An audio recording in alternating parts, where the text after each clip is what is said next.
Tanong ng ating viewer ito, kung narito po sa Canada with visitor visa, pwede po ba siyang mag-apply ng study permit?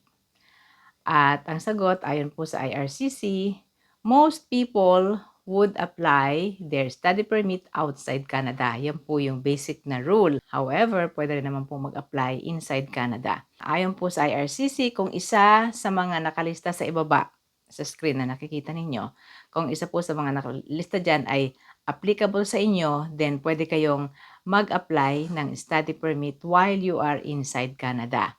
Pero guys, sa tingin ko kung kayo visitor, ay itong particular na item na ito ang applicable sa inyo.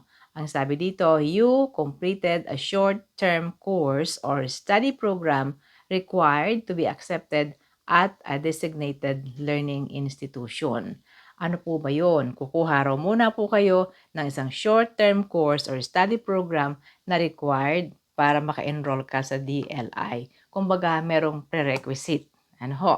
Kung wala kayong ibang criteria dyan, yun ang meron kayo. So, ibig sabihin nun, mag-aaral muna kayo ng isang short-term course.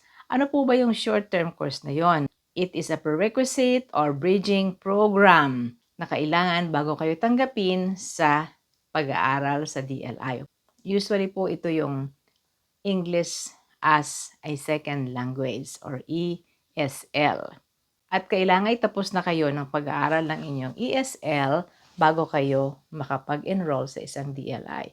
Saan makukuha po ang ESL? Pwede mismo guys sa eskwelahan na inyong pag-aaralan o sa DLI na inyong pag-aaralan. Sa mga kolehiyo, meron po sila. Mga short term lang ho yan. Mag-inquire muna kayo sa eskwelahan na inyong pag-aaralan and then kunin nyo muna yon kapag natapos na saka kayo mag-enroll at kunin lahat ang mga requirements po para sa study permit.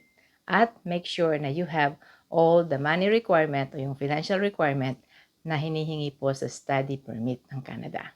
Si Ate Menchi ito. Thank you for watching.